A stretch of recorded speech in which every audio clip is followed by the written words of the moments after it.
The tranquility of a Kuwaiti night was shattered by a devastating fire. On June 10, 2024, a blaze broke out in a residential building in the heart of Kuwait City. Residents, who were mostly migrant workers, were caught off guard.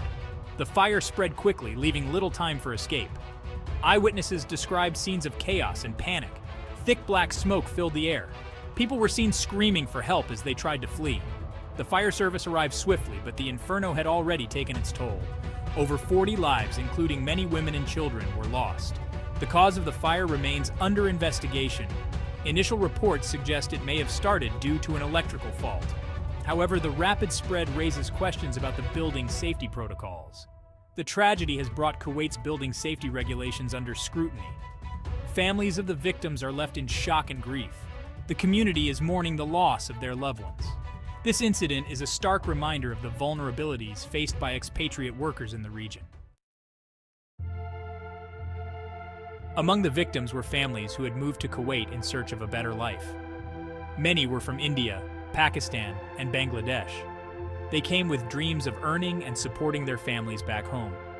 Instead, their lives were tragically cut short. One such family was that of Rajesh Kumar, a construction worker from Kerala, India. Rajesh had been living in Kuwait for 5 years. He hoped to save enough to build a house in his village. On the night of the fire, Rajesh was at home with his wife and 2 children. Sadly, none of them survived.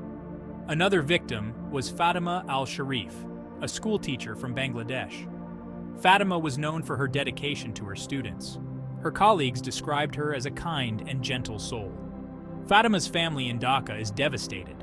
They had recently spoken to her about her plans to visit home during the summer break. Young Ahmed, a 10-year-old boy, also perished in the fire. He was living with his grandparents while his parents worked in another part of Kuwait. Ahmed's dreams of becoming a doctor will never be realized. His grandparents are in deep sorrow, their home now empty and silent. Stories like these highlight the human cost of such tragedies. Each victim had a story, a family, and dreams that will never be fulfilled. The fire has left a void that can never be filled.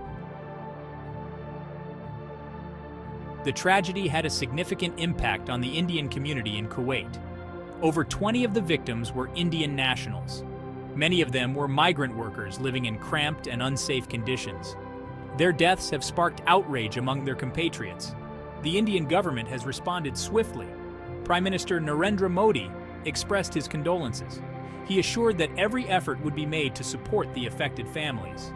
The Indian embassy in Kuwait has been actively involved in the rescue and relief operations. One poignant story is that of Meena Devi, a domestic worker from Bihar.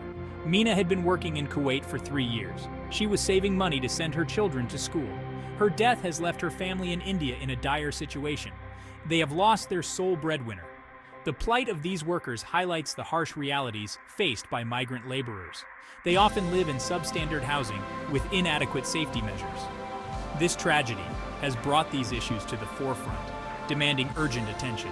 The Indian community in Kuwait is united in grief. They are organizing fundraisers and support groups for the affected families. The tragedy has brought them closer, but the pain of their loss is immense.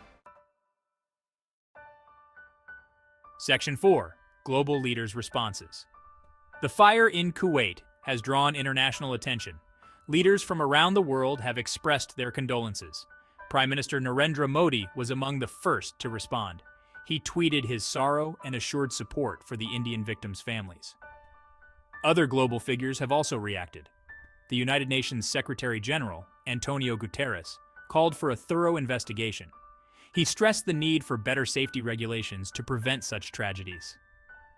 Human rights organizations have echoed these sentiments. The tragedy has sparked discussions on migrant workers' safety. Many countries send workers to the Gulf region. Ensuring their safety and well-being is a shared responsibility. The international community is calling for stronger safety protocols and better living conditions. These reactions highlight the global significance of the incident. It is not just a local tragedy, but a matter of international concern. The voices of global leaders add weight to the call for improved safety standards. The world is watching how Kuwait responds to this tragedy. There is hope that this incident will lead to meaningful changes. The loss of lives should not be in vain. It should be a catalyst for reforms that ensure the safety of all residents.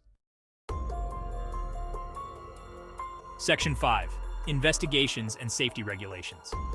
The Kuwaiti authorities have launched an investigation into the fire. The focus is on determining the cause and identifying any lapses in safety protocols.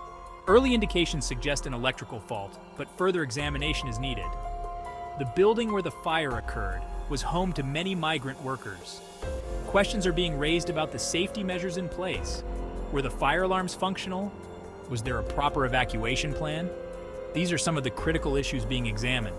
The tragedy has underscored the importance of stringent safety regulations. Buildings, especially those housing large numbers of people, must adhere to high safety standards. Regular inspections and maintenance are crucial to preventing such disasters. The Kuwaiti government has promised to review and strengthen its safety regulations. This includes better monitoring of residential buildings and ensuring compliance with safety norms. The aim is to prevent such a tragedy from happening again. The investigation is ongoing, and the findings will be crucial. They will inform the necessary changes in safety regulations. The hope is that this tragic incident will lead to stronger protections for all residents, particularly vulnerable migrant workers.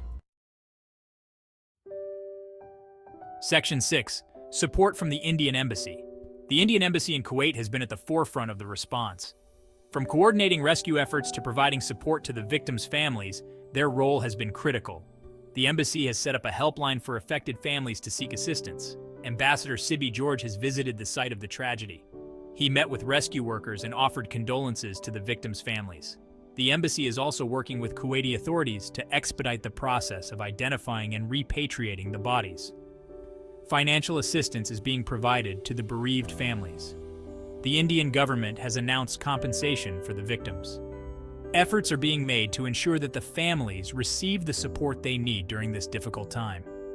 Community support has also been overwhelming. Indian organizations in Kuwait are holding fundraisers and support groups. They are working together to provide both financial and emotional support to the affected families. The embassy's efforts are a testament to the importance of diplomatic support in times of crisis. They are ensuring that the victims' families do not feel alone. Their actions are helping to bring some solace to those affected by this devastating tragedy.